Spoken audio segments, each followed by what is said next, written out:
ಪೂರ್ತಿ ಹಂಪಿ ಅನ್ನೋ ಕಲ್ಲಿನ ರಥದ್ದೆಲ್ಲ ನೋಡ್ಕೊಂಡು ಇವಾಗ ವಿರೂಪಾಕ್ಷನ ದೇವಸ್ಥಾನಕ್ಕೆ ಹೊಂಟಿದ್ದೀವಿ. ಯಾಕಪ್ಪ ಅಂದರೆ ಬಸ್ಸಿಗೆಲ್ಲ ನಡ್ಕೊತ ಹೊಂಟಿದ್ದೀವಿ. ಆ ನಡ್ಕೊತ ಹೋಗುವಾಗ ಸುಮಾರು ದೇವಸ್ಥಾನ, ಚಿಕ್ಕ ದೇವಸ್ಥಾನ ಮತ್ತು ಕೋಟೆಗಳಿದ್ದಾವೆ. ಅದನ್ನು ತೋರಿಸ್ಬೇಕಂತಂದು ಹೊಂಟಿದ್ದೀನಿ. ಇವಾಗ ವಿರೂಪಾಕ್ಷನ ದೇವಸ್ಥಾನ ಹೋಗುವ ಮುಂಚೆನೇ ಅಂದರೆ ಸೆಂಟ್ರಲ್ಲಿ ಸುಮಾರು ಚಿಕ್ಕ ಕೋಟೆಗಳು ಸಿಗುತ್ತೆ.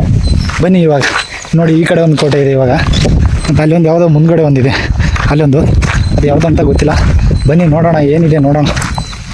ಏನೋ ಬರ್ತಾರೆ ನೋಡಿ, ರಾಜರ ತುಲಾಭಾರ ಅಂತ ಇಲ್ಲೇ ಮಾಡ್ತಾರಂತ. ಅವಾಗ ರಾಜರ ತುಲಾಭಾರ ಅಂದರೆ ಇಲ್ಲೇ, ಅಂದರೆ ಒಂದು ಸೈಡು ಬಂಗಾರ, ವಜ್ರ, ವೈಡೂರ್ಯ ಈ ಥರ ಈ ಕಡೆ ಒಂದು ಸೈಡ್ ಇಟ್ಟು ಇನ್ನೊಂದು ಸೈಡ ರಾಜ ಕೂತ್ಕೊತಿದ್ದ. ಇವಾಗೆಲ್ಲ ಬಿಡಿ, ವಜ್ರ ವೈಡೂರ್ಯ ಅನ್ನೋಕ್ಕಿಂತ ದುಡ್ಡು ಮತ್ತು ಬಂಗಾರ ಈ ಥರ. ಅವಾಗಿನ ಕಾಲದಲ್ಲಿ ದುಡ್ಡು ಅನ್ನೋದೇ ಇದ್ದಿತ್ತಿಲ್ಲ. ಆ್ಯಕ್ಚುಲಿ ಹೇಳ್ಬೇಕಂದ್ರೆ ದುಡ್ಡು ಅನ್ನೋದೇ ಇದ್ದಿತ್ತಿಲ್ಲ. ಬರೀ ಬಂಗಾರ, ಬೆಳ್ಳಿ ಮತ್ತು ಮುತ್ತು, ಹವಳ ಇಲ್ಲೇ ಮಾಡ್ತಿರಂತ. ಒಂದು ಸೈಡ್ ಈ ಕಡೆ ರಾಜ, ಈ ಕಡೆ ಇದು ವಜ್ರ ವೈಡೂರ್ಯಗಳು ಈ ಕಡೆ, ಆ ಕಡೆ ರಾಜ, ಈ ಕಡೆ ವಜ್ರ ವೈಡೂರ್ಯಗಳು. ಯಾವ್ದು ಜಾಸ್ತಿ ಆಗುತ್ತೆ ಯಾವ ರಾಜ್ಯ ಅಂತ ಅಂದರೆ ತುಲಾಭಾರ ಮಾಡ್ತಿರಂತೆ. ಇದೆ ನೋಡಿ, ಇದು ಯಾವ್ದು ದೇವಸ್ಥಾನ ಅಂತ ನನಗೂ ಅಷ್ಟೊಂದು ಗೊತ್ತಿಲ್ಲ. ಯಾವುದೋ ಒಟ್ಟಿನಲ್ಲಿ ಎಲ್ಲ ಪ್ರತಿಯೊಂದು ದೇವಸ್ಥಾನ ಇದ್ದಾವೆ. ಸುಮಾರು ದೇವಸ್ಥಾನಗಳಿದ್ದಾವೆ, ಚಿಕ್ಕ ದೇವಸ್ಥಾನಗಳು ಈ ಥರ ಕಟ್ಟಡಗಳು. ಇದೇನು ದೊಡ್ಡ ಏನಿದಾವಲ್ಲ ಇವೆಲ್ಲ ದೇವಸ್ಥಾನಗಳು. ಕಾಲಾದಿನ ಬರ್ತಾಯಿದ್ದೀನಿ ಇವಾಗ. ಸುಮಾರು 1 ಕಿಲೋಮೀಟ್ರ್ ಆಗುತ್ತೆ ವಿರೂಪಾಕ್ಷನ ದೇವಸ್ಥಾನಕ್ಕೆ ಹೋಗ್ಬೇಕು ಅಂದರೆ. ನೋಡಿ ಇವಾಗ ತುಂಬ ದೂರ ಇದೆ. ಆ ಗುಡ್ಡ ಎರಡು ಆ ಕಡೆ ಇದೆ, ಆ ಕಡೆ ಹೋಗ್ಬೇಕು. ಮೂವತ್ತು ಎಲ್ಲ ಕಡೆ ಗುಡ್ಡೆ. ಹಂಗೆ ನಾನು ಯಾವ ಕಡೆ ಈ ಕಾಲಾದಿಗೆ ಹೋಗ್ತಾ ಇದ್ದೀನಲ್ಲ ನೋಡಿ, ಆ ಕಡೆ ಒಂದು ದೇವಸ್ಥಾನ, ಈ ಕಡೆ ಒಂದು ದೇವಸ್ಥಾನ. ಅಂದರೆ ಒಟ್ಟಿನಲ್ಲಿ ಪೂರ್ತಿ ಎಲ್ಲ ಕಡೆ ದೇವಸ್ಥಾನ ಇದೆ.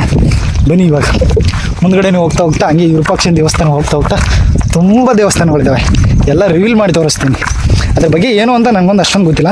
ದೇವಸ್ಥಾನ ತೋರಿಸ್ತೀನಿ, ಅದ್ರ ಬಗ್ಗೆ ಹಿನ್ನೆಲೆ, ಅದು ಯಾವ ದೇವಸ್ಥಾನ ನನಗೆ ಅಷ್ಟೊಂದು ಮಾಹಿತಿ ಗೊತ್ತಿಲ್ಲ. ಪ್ರತಿಯೊಂದು ತೋರಿಸ್ತೀನಿ ಒಟ್ಟಿನಲ್ಲಿ.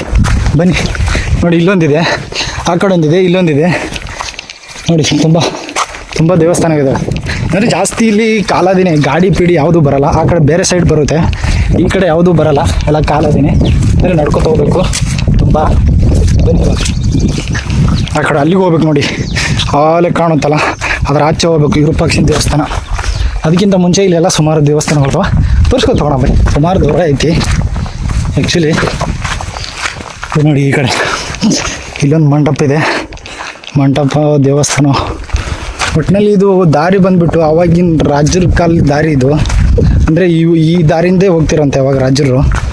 ಇದೇ ದಾರಿ. ಅಂದರೆ ಅಲ್ಲೊಂದು ಬೋರ್ಡ್ ನೋಡಿದೆ ನಾನು, ಮುಂದ್ಗಡೆನೂ ಇರುತ್ತೆ, ತೋರಿಸ್ತೀನಿ ನಿಮಗೆ.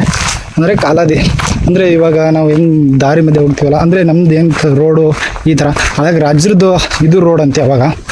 ಇವಾಗೆಲ್ಲ ನಶಿಸಿ ಅಂದರೆ ಕಲ್ಲು ಮುಳ್ಳು ಗಿಳ್ಳು ಎಲ್ಲ ಬಂದುಬಿಟ್ಟೈತಿ. ಮತ್ತು ಇಲ್ಲೇ ಪಕ್ಕದಲ್ಲೇ ಒಂದು ದೊಡ್ಡದು ಹೊಳಿ ಐತಿ, ನೀರು ಬರುತ್ತೆ ಅಂತಂದು ಇದೇನು ಅಷ್ಟೊಂದೇನು ಯೂಸ್ ಮಾಡಲ್ಲ. ಬರೀ ನಡ್ಕೊತು ಕಲ್ಲಿನ ಹಂಪಿಗೆ ಹೋಗ್ತಾರಷ್ಟೇ ಇದ್ದೀನಿ ನೋಡಿ.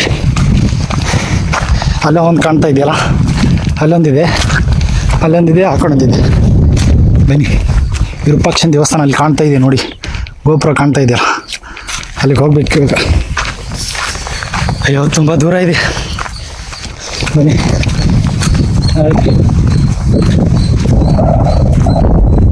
ಅಲ್ಲೊಂದು ನೋಡಿ, ಇಲ್ಲೊಂದು ಕಾಣ್ತಾ ಇದೆ, ಆ ಕಡೆ ಒಂದು ಕಾಣ್ತಾ ಇದೆ.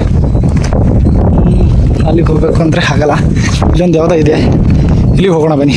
ಪೂರ್ತಿ ಆ ಕಡೆ ಬಂದುಬಿಟ್ರೆ ದೊಡ್ಡದೊಂದು ಹೊಳಿ ಐತಿ, ಆ ಕಡೆ ಹೊಳಿ ಐತಿ. ಆ ಕಡೆಯಿಂದ ಆ ಕಡೆ ಹೋಗಬೇಕು ಅಂದರೆ ಅಲ್ಲಿ ನೋಡಿ, ಅಲ್ಲಿ ಕಾಣುತ್ತಲ್ಲ ಅಂಜನಾದ್ರಿ, ಅಲ್ಲಿಗೆ ಹೋಗ್ಬೇಕು ಅಂದರೆ ಬೋಟಲ್ಲಿ ಹೋಗ್ಬೇಕು. ಇವಾಗ ಜಾಸ್ತಿ ಮಳೆ ಆಗೈತಿ, ಮಳೆ ಬಂದುಬಿಟ್ಟು ಮಳೆ ಜಾಸ್ತಿ ಆಗೈತಿ. ಅದ್ರ ಕಾಲಾಗಿ ಇವಾಗ ಆ ಕಡೆ ಎಂಟ್ರಿ ಇಲ್ಲ, ಆ ಕಡೆಯಿಂದ ಈ ಕಡೆ ಎಂಟ್ರಿ ಇಲ್ಲ. ಮತ್ತು ಬರಬೇಕು ಅಂದರೆ ಈಗ ಹೊಸಪೇಟೆ ಉಲ್ಟಾ ಈ ಕಡೆ ಗಂಗಾವತಿ ಈ ಥರ ಬರಬೇಕು. ಆ ಕಡೆ ಹೋಗೋಕ್ಕೆ ಅಂದರೆ ಇವಾಗಿಲ್ಲ, ಬೇಸಿಗೆ ಕಡೆ ಟೈಮಲ್ಲಿ ಇರುತ್ತೆ ಹೋಗೋಕ್ಕೆ, ಬೇಸಿಗೆ ಟೈಮಲ್ಲಿ ಹೋಗ್ಬೋದು. ಮತ್ತು ಮಳೆಗಾಲದಲ್ಲಿ ಅಂದರೆ ಈ ವರ್ಷ ಜಾಸ್ತಿ ಮಳೆ ಆಗೈತಿ, ಅದಕ್ಕೆ ಈ ಕಡೆಯಿಂದ ಆ ಕಡೆ ಇಲ್ಲ, ಆ ಕಡೆಯಿಂದ ಈ ಕಡೆ ಇಲ್ಲ. ನಾನು ಮೊದಲಿಗೆ ಏನು ಮಾಡಿದೆ ಅಂದರೆ ಆಂಜನೇಯದ್ರಿಗೆ ಹೋಗಿದ್ದೆ, ಅಲ್ಲಿಂದ ಈ ಕಡೆ ಇದು ಬೋಟ್ ಇರುತ್ತೆ ಅಂತ ಅಂದ್ಕೊಂಡಿದ್ದೆ. ಬೋಟ್ ಇರಲಿಲ್ಲ ಆ್ಯಕ್ಚುಲಿ ಇಲ್ಲೊಂದು ಯಾವುದೋ ದೇವಸ್ಥಾನ ಐತಿ, ಬನ್ನಿ ನೋಡೋಣ. ಯಾಕಂದ್ರೆ ಗೋವೆ ಥರ ಐತಿ, ನನಗೂ ಅಷ್ಟೊಂದೇನು ಗೊತ್ತಿಲ್ಲ. ಗೋವೆ ಥರ ಐತಿ ನೋಡಿ ಇಲ್ಲಿ. ಬನ್ನಿ ಒಳಗಡೆ ದಾರಿ ಇದೆಯಾ, ಏನು ಇಷ್ಟೇ ಇದೆಯಾ, ಎಲ್ಲ ಗೋವೆ ಥರನೇ ಇದೆ. ಚಪ್ಪಲ್ ಕಳಿನೋ ಏನಿದೆ ಎಕ್ಸಿಟ್ ಒಳಗಡೆ. ನೋಡೋಣ ಏನೈತೋ ಇಲ್ಲೋ. ಸಡನ್ನಾಗಿ ಏನಾದರೂ ಬಂದುಬಿಟ್ರೆ ಬೀಜ ಬಾಯಿಗೆ. ಅಯ್ಯೋ ಏನೂ ಇಲ್ಲ, ಅಲ್ಲಿ ಖಾಲಿ. ನೋಡೋಕೆ ಮಾತ್ರ ದೂರಿಂದ ಗುಹೆ ಥರ ಕಾಣುತ್ತೆ. ಇಲ್ಲೊಂದು ಯಾವುದೋ ದೇವಸ್ಥಾನ ಇದ್ದಿರ್ಬೋದು ಸುಮಾರು ವರ್ಷದಿಂದ. ಯಾವ ದೇವಸ್ಥಾನ ಅಂತ ನನಗೆ ಅಷ್ಟೊಂದು ಗೊತ್ತಿಲ್ಲ. ಎಲ್ಲ ಒಳಗಡೆ ಏನು ಕಾಣ್ತಾ ಇಲ್ಲ ನೋಡಿ. ಹೊರಗಡೆ ಹೆಂಗೆ ಕಾಣುತ್ತೆ ನೋಡಿ. ಇವಾಗ ಪೂರ್ತಿ ಗುಹೆ ಥರ ಮೇಲ್ಗಡೆಯಿಂದ. ಬನ್ನಿ ಇವಾಗ ಇದು ಯಾವ ದೇವಸ್ಥಾನ ಏನು ಅಂತ ನನಗೆ ಅಷ್ಟೊಂದೇನು ಗೊತ್ತಿಲ್ಲ. ನೋಡಿ ಕೂತು ನೋಡೋಕೆ ಮಾತ್ರ ಸಖತ್ತಾಗಿದೆ. ಕೂತ್ಕೊಂಡು ಇರೋದು ಒಳ್ಳೆ ಚೆನ್ನಾಗಿರುತ್ತೆ. ಬೇಗ ನೋಡ್ರಿ. ನಾನು ಒಬ್ಬನೇ ಸಿಂಗಲ್ ಸಿಮ್ಮ ಇದ್ದೀನಿ. ಇದು ಏನು ಆ್ಯಕ್ಚುಲಿ ನೋಡಿ ಕ್ಯಾಮ್ರಾದಲ್ಲಿ ಏನಾದರೂ ಕಾಣುತ್ತಾ ಅಂತ ಏನೂ ಇಲ್ಲ. ಬನ್ನಿರಿ ಇವಾಗ ಗುಹೆ ಥರ ಆಯಿತು. ಬನ್ನಿ. ಇನ್ನು ಆ ಕಡೆ ಏನು ಪ್ಲೇಸ್ ಅಂಥದ್ದೇನಿಲ್ಲ ಅನ್ಸುತ್ತೆ. ಇವಾಗ ಹೋಗೋಣ ಬನ್ನಿ ಇವಾಗ ದೇವಸ್ಥಾನಕ್ಕೆ. ಇನ್ನೂ ಸುಮಾರು ಇದ್ದಾವೆ ದಾರಿ ಮಧ್ಯೆ. ಬನ್ನಿ ಲೆಟ್ಸ್ ಗೋ. ಹಾಗೆ ಹೋಗ್ತಾ ಹೋಗೋಣ. ನೋಡಿ ಹಾಲು ಹೆಂಗಿದೆ ನೋಡೋಕೆ ಚೆನ್ನಾಗಿದೆ. ಒಳಗಡೆ ಹೋಗೋಣ. ಚೆನ್ನಾಗಿದೆ ನೋಡೋಕೆ ಮಾತ್ರ ದೂರಿಂದ. ನೋಡಿ ವಿರೂಪಾಕ್ಷನ ದೇವಸ್ಥಾನ, ಅಲ್ಲಿಗೆ ಹೋಗ್ಬೇಕು ನಾನು ಇವಾಗ. ಇನ್ನೂ ಅಲ್ಲಿ ಕಾಣುತ್ತಲ್ಲ ಅಲ್ಲಿಗೆ ಹೋಗ್ಬೇಕು. ಆಂಜನೇಯದ್ರ ಗುಡಿ ಅಲ್ಲಿ ಕಾಣುತ್ತೆ ನೋಡಿ, ಜೂಮ್ ಆಗಲ್ಲ. ಅಲ್ಲಿದೆ ನೋಡಿ ಆಂಜನೇಯದ್ರಿ. ಅಲ್ಲಿಗೆ ಹೋಗಬೇಕು. ಅಲ್ಲಿಗೆ ಹೋಗಿ ಬಂದಿದ್ದೀವಿ ಆ್ಯಕ್ಚುಲಿ. ಆಂಜನೇಯದ್ರಿಗೆ ನಿನ್ನೆ ನೈಟ್ ಹೋಗಿದ್ದೆ. ನೈಟ್ ಹೋಗಿ ಹಂಪಿಗೆ ಬಂದು ಹಂಪಿಯಲ್ಲಿ ಸ್ಟೇ ಆಗಿದ್ದೆ. ಅಂದರೆ ಹಂಪಿಯಲ್ಲಿ ಸುಮಾರು ಟೈಮ್ ಹಿಡಿಯುತ್ತೆ ನೋಡಬೇಕು ಪ್ಲೇಸಸ್ಸು. ಅದೊಂದು ಚಿಕ್ಕ ಪ್ಲೇಸಸ್ಸು ನೋಡ್ಬೇಕಂತ ಅಂದ್ಕೊಂಡಿದ್ದೆ.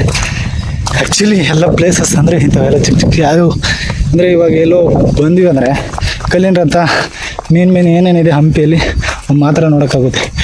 ಚಿಕ್ಕ ಎಲ್ಲ ನೋಡೋಕ್ಕಾಗಲ್ಲ. ಆವಾಗಲೇ ಹೇಳಿದಲ್ಲ ಪ್ರಾಚೀನ ಮಾರ್ಗ ಅಂದರೆ ಹಳೆ ಕಾಲದ ದಾರಿ ಇದು. ಇದೇ ಪೂರ್ತಿ ಕಲ್ಲಿನ ರಥ. ಹಂಪಿಗೆ ಹೋಗ್ಬೇಕಂದ್ರೆ ಇದೆ ನೋಡಿ ಮೂಲ ಸ್ಥಳ, ಅಂದರೆ ಮೂಲ ದಾರಿ ಇದೆ. ಈ ದೇವಾಲಯ ಬಂದುಬಿಟ್ಟು ವರಹ ದೇವಾಲಯ ಅಂದರೆ ಅಷ್ಟೊಂದೇನು ಗೊತ್ತಿಲ್ಲ. ಬನ್ನಿ ನೋಡೋಣ. ಮೇಲ್ಗಡೆ ಆ ಕಡೆ ಈ ಕಡೆ ನಮಗೆ ವೆಲ್ಕಮ್ ಗಿಳಿ ಕಾಯ್ತಾ ಇದೆ ನೋಡಿ. ವೆಲ್ಕಮ್ ಇದೆ ನೋಡಿ.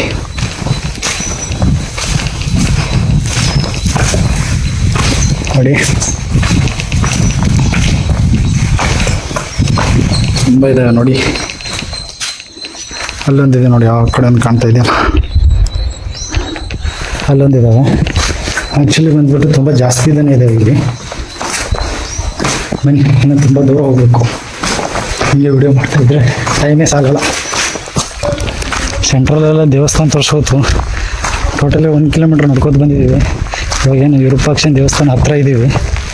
ಬನ್ನಿ ಇವಾಗ ಇಲ್ಲಿ ಮಧ್ಯೆ ಒಂದು ದಾರಿ ಐತಿ. ಈ ಕಡೆ ಬಂದುಬಿಟ್ಟು ವಿರೂಪಾಕ್ಷನ ಗುಡಿ, ಆ ಕಡೆ ಈ ಕಡೆ ಬಂದುಬಿಟ್ಟು ನಂದಿ ಗುಡಿ. ಅಲ್ಲಿ ಕಾಣುತ್ತಲ್ಲ ನಂದಿ ಸೆಂಟ್ರಲ್ ನೋಡಿ, ಅಲ್ಲಿ ಇಬ್ಬರು ಇದ್ದಾರಲ್ಲ, ಅದೇ ನಂದಿ ಗುಡಿ ನೋಡಿ. ಅಲ್ಲಿಂದ ಪೂರ್ತಿ ಹೆಂಗಿದೆ ನೋಡಿ ಆ ಕಟ್ಟಡ ಹೆಂಗಿದೆ, ಪೂರ್ತಿ ಸಾಲಿಗೆ ಪೂರ್ತಿ ಆ ದೇವಸ್ಥಾನ ಪೂರ್ತಿ ಅಲ್ಲಿ ತನಕ ಇದೆ. ವಿರೂಪಾಕ್ಷನ ದೇವಸ್ಥಾನ ಪೂರ್ತಿ 2 ಸೈಡ್ ಇದೆ. ಆ ಕಡೆನಿದೆ ಈ ಕಡೆನಿದೆ. ಅಂದರೆ ಪೂರ್ತಿ ಅವಾಗ ರಾಜನ ಕಾಲದಲ್ಲಿ ಅವಾಗಿತ್ತು. ಇವಾಗೆಲ್ಲ ಅಂದರೆ ಅಲ್ಲೆಲ್ಲ ಸೆಂಟ್ರಲಲ್ಲಿ ಬಿದ್ದೋಗಿದೆ ಅಂದರೆ ಅವರು ಜಮೀನಿಗೆ ದಾರಿ ಈ ಥರ ಮಾಡ್ಕೊಂಡಿದ್ದಾರೆ ನೋಡಿ. ಆ ಕಡೆ ಈ ಕಡೆ ನೋಡಿ. ಬನ್ನಿ ಇವಾಗ ವಿರೂಪಾಕ್ಷನ ದೇವಸ್ಥಾನಕ್ಕೆ ಹೋಗೋಣ. ನೋಡಿ ಸೈಡಲ್ಲೆಲ್ಲ ಹೆಂಗಿದೆ ನೋಡಿ ಪೂರ್ತಿ ಕೋಟೆ ನೋಡಿ. ಅಂದರೆ ಪೂರ್ತಿ ಇಲ್ಲ. ಈ ಒಂದು ಸೈಡು ಇದೆ, ಅಂದರೆ ಒಂದು ಸೈಡ್ ಅಲ್ಲಿಂದ ಈ ಕಡೆ ಇದೆ, ಈ ಕಡೆ ಅಲ್ಲೆಲ್ಲೆಲ್ಲಿ ಬಿದ್ದೋಗಿದೆ. ಅಂದರೆ ಅವರು ಜಮೀನಿಗೆ ದಾರಿ ಆಗೈತೆ ನೋಡಿ, ಇಲ್ಲಿ ಬಿದ್ದೋಗೈತಿ. ಮತ್ತು ಅಲ್ಲೆಲ್ಲ ಈ ಕಡೆ ಬಿದ್ದೈತಿ ಜಾಸ್ತಿ, ಈ ಕಡೆ ಬಿದ್ದಿಲ್ಲ. ಇಲ್ಲೊಂದು ಸ್ವಲ್ಪ ಅಲ್ಲೆಲ್ಲೆಲ್ಲಿ ಚೂರು ಬಿದ್ದಿದೆ ನೋಡಿ. ಪೂರ್ತಿ ಇದೆ. ಇಲ್ಲ ಬೇಡ ದೇವಸ್ಥಾನ ನೋಡ್ತಾರೆ. ಇಲ್ಲ ನೋಡಿದ್ದೀವಿ ಹಾಂ ಹೋಗಿ ಬಂದಿದ್ದೀವಿ. ಅಯ್ಯೋ ನೋಡಿದ್ದೀವಿ ಬಿಡಿ. ಇದನ್ನು ನೋಡಿದ್ವಿ ಎಲ್ಲ ಈ ಕಡೆ ಸರ್ ನೋಡಿದ್ದೀವಿ ಬಿಡಿ. ಇದು ನೋಡಿದ್ದೀವಿ ಇವಾಗ. ಇದನ್ನು ಹೋಗಿ ಬಂದಿದ್ದೀವಿ. ಆನೆ ಸಾಲ ಇದನ್ನೂ ಹೋಗಿ ಬಂದಿದ್ದೀವಿ. ಅವಾಗ ಬಡಲಿಂಗ ಸಿಂಹ ಇದಕ್ಕೆ ಹೋಗಿಲ್ಲ. ಹೋಗ್ತೀವಿ.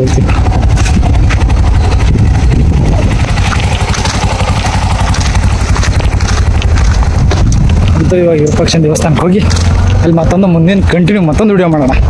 ಇಲ್ಲಿಗೆ ಈ ವಿಡಿಯೋ ಪಾರ್ಟ್ 2 ಪಾರ್ಟ್ 3ದಲ್ಲಿ ಮಾಡ್ತಾಯಿರ್ತೀನಿ. ಯಾಕೆಂದರೆ ಹಂಪಿ ಸುಮಾರು ದೊಡ್ಡದಿದೆ. ಪೂರ್ತಿ ವರ್ಣನೆ ಮಾಡಿ ಹೇಳ್ಬೇಕು ಅಂದರೆ ಸುಮಾರು, ಅಂದರೆ ಒಬ್ಬನ್ನ ಗೈಡ್ ತೊಗೊಂಡು ಮಾಡಬೇಕು ಅಂದರೆ ಮಿನಿಮಮ್ 2 ದಿವಸ ಬೇಕಾಗುತ್ತೆ. ಆ್ಯಕ್ಚುಲಿ ಬಂದುಬಿಟ್ಟು ಒಬ್ಬನ್ನ ಗೈಡು ಮತ್ತು ಇಲ್ಲಿ ತಿರುಗಾಡಿ ಮಾಡಬೇಕಂದ್ರೆ ನನ್ನ ಪ್ರಕಾರ 2 ದಿನ ಪ್ರತಿಯೊಂದು ತೋರಿಸ್ಬೇಕು. ಒಂದೊಂದು ಚಿಕ್ಕ ಚಿಕ್ಕ ದೇವಸ್ಥಾನಗಳು ತೋರಿಸ್ಬೇಕು ಅಂದರೆ 1-2 ದಿನ ಬೇಕಾಗುತ್ತೆ. ಮತ್ತು ಗೈಡು ಬೇಕು. ಸುಮ್ಮನೆ ಅರ್ಥ ಆಗಲ್ಲ ಇಲ್ಲಿ ಬಂದುಬಿಟ್ಟು. ಮೇನು ಅಲ್ಲಿ ಎಲ್ಲೋ ರೀಲ್ಸ್ ಅಲ್ಲಿ ಇಲ್ಲಿ ಮೇನ್ ನೋಡಿರೋದು ಕಲ್ಲಿನ ರಥ, ವಿರೂಪಾಕ್ಷನ ದೇವಸ್ಥಾನ, ಅದು ಇದು ಸುಮ್ಮನೆ ನೋಡ್ಕೊಂಡು ಹೋಗ್ಬೇಕಾಗುತ್ತೆ. ಪಾರ್ಟ್ 2 ಅಲ್ಲಿ ಹಾಕ್ತೀನಿ ವಿರೂಪಾಕ್ಷನ ದೇವಸ್ಥಾನ.